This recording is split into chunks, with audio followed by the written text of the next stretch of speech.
everybody, welcome back. My name is Cassie. I am the Evil Secret Ninja, and I talk about books and review books on my channel. And today I am doing my weekly reading update. So these are all the books that I finished this week, what I'm currently reading, and what I plan to pick up next. So I finished 4 books, and then on top of that, I'm still working through the Amazon short stories, and so I finished 2 of those. And then there's one more that, well, I looked through it, and, I don't know. I don't know what to say about it. But there was another book on there, and I'll get to that, and when I get to it, I'll talk to you about what it is and why I'm not sure what to do with it. So the first book I read was Skyward by Sanderson. This is the first book in the Skyward series, and this is a young adult science fiction. We follow Spencer, who is a girl who wants nothing more than to be a pilot. However, her father has been labeled a coward, and because of that, she is likely never to become a pilot.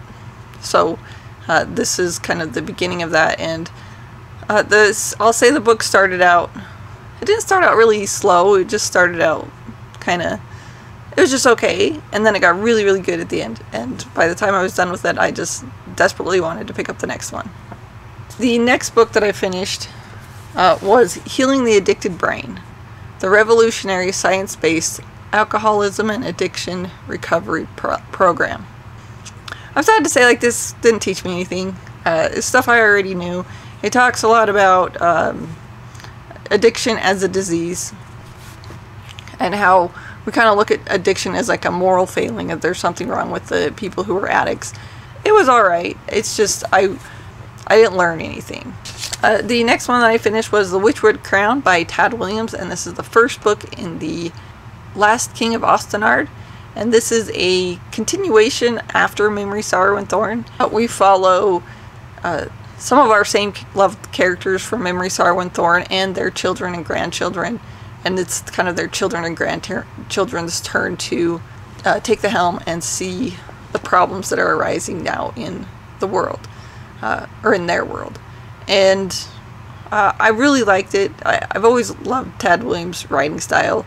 We have our same, I guess, protagonists.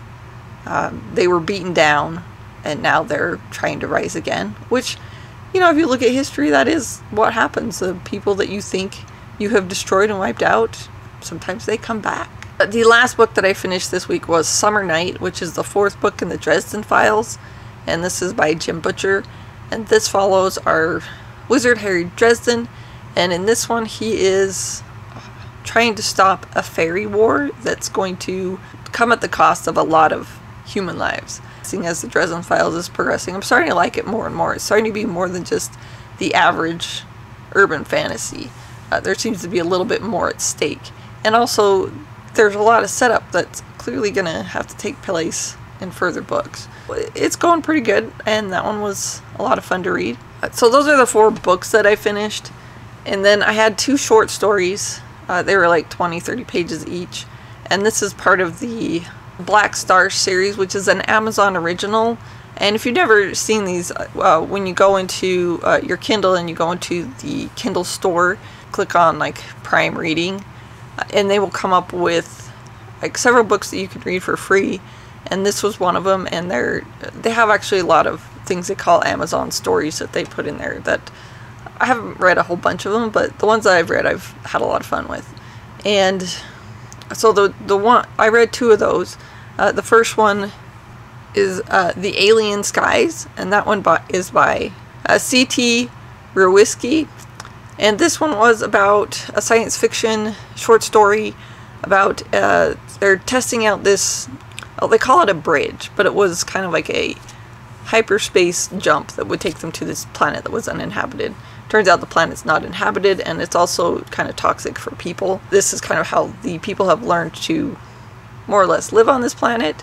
It's really hard to say, because there's so many, they're so short that giving anything away could be a spoiler.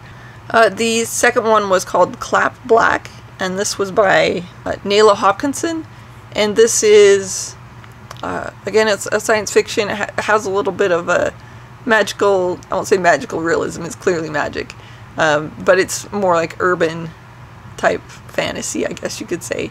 And this woman is gathering all this memorabilia, kind of racist artwork and racist pottery, and she kind of has it on display.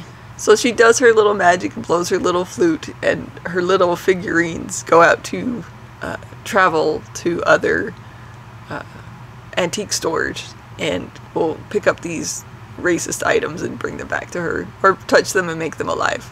So I won't get any more than that. It's they were both kind of fun to read, and they're really interesting in that they put in a lot of the same themes and stuff that we're seeing going on in the world today with regard to racism. So they've been a lot of fun to read. I have one more in this series, and I should pick it up this week sometime.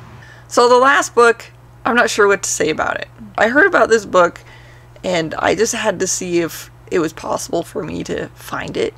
It's like one of the rarest books in the world, and I was checking my Kindle and found out that yes, they have a copy that you can download. So that's what I did. It's called the Voynich Manuscript, and this is a really interesting book. It's considered like the most mysterious book. The reason why I'm not sure what to do with it is because it's a book that no one can read. No one knows who wrote it. We know that it was written sometime in the 15th century, and people have tried to kind of crack the code in it for a long time, but it's written in an unknown language. It's written in an unknown way of speaking, and no one has been able to, no code breaker that has ever looked at it, or cryptographer who's ever glanced at it or tried to figure out what it says has been able to figure out what it says. So I did look through it, and it has like these really cool pictures and everything in it that were hand drawn by the writer, and then it's like something's written on it, and so you just kind of look at it and go like, I wonder what that says. And maybe and some people think it's just a hoax. Like, we don't know what it says. How can you read a book that no one can read? So I'm not sure what to put on it, but I did look through it and thought it was very cool. So those are all the books that I finished, and the short stories, and the Voynich Manuscript, which no one knows what it is. Here's what I'm currently reading. So I'm currently reading The Dragons of Autumn Twilight by Margert Weis and Tracy Hickman, and I'm almost done. I got less than 100 pages, and I'm really struggling with this book. I'm not really enjoying it. So it was written like in the 80s and kind of follows that same vein where everyone was trying to do the same thing that Tolkien did and just rewriting his stories, and it just wasn't very interesting. Alright, so yeah, I'm struggling. I am going to finish it. There's less than 100 pages. I'm starting to think maybe I should just, when I come across books I can't get through, I should just not finish them and not worry about them. Thankfully, it doesn't happen a whole lot. The next one that I'm reading is The Rage of Dragons by Evan Winters, and this is the first book in the Burning series. And I just started this one, so there appears to be some kind of war going on. I'm starting to learn a little bit about the magic, that we have our gifted who can give abilities to other people. Then they're fighting this war, and there are dragons. I haven't quite figured out what all is going on, but I believe that's kind of how the author set that up. So I'm working through that. The third one that I'm listening to on audiobook is Dracul by Darce Stoker. And this is the prequel to Dracula, the author of Dracula, Bram Stoker. And it looks at his life and kind of makes some mysterious... He's got some mysterious things going on in his childhood. And so we're following him and his sister and his friends as they're trying to figure out and work through like the little bit mysterious things that went on when he was younger. And supposedly this is what inspired him to write Dracula. So it's been a lot of fun. It's creepy. It's really cool. So those are all the books that I'm currently reading. Here are the ones that I plan to pick up next. Next I'll be continuing on with Life Ship Traders. I'll be picking up The Mad Ship by Robin Hobb. So we follow a family who has what they call a life ship. 3 generations have died on the ship, and now it has gained consciousness, and it is a ship that is used for trading. It's considered, they're considered like the best ships. We have some pirates in here. We have our adventures of the people who are on the ships. We have the girl who's convinced that the ship is hers and she wants it back.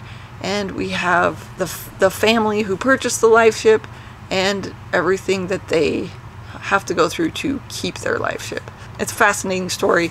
I'm loving it a lot and excited to get to the next book. The next one that I'll be picking up is The Heresy Within, The Ties That Bind by Rob J. Hayes. And this is the first book in the first Earth Saga. And it looks like it follows like a crusader who's trying to rid the world of heresy. So I'll be picking that up. So the next book I'll be picking up is The Descendants of the First, The Return of the Earth Mother by Reni Mayo. And this is the second book in the Return of the Earth Mother series. And this one we follow a set of twins who, in this world, all twins have to be killed because they are, the leader of this area believes that he will be killed by a twin, so he is, in all his kingdom, he has to kill all the twins. So we have a set of twins that were separated at birth, and obviously they're destined to go kill the king. So that's my weekly reading update video. Those are all the books that I finished this week, what I'm currently reading, and what I plan to pick up next. Thank you all for watching. Have a nice day.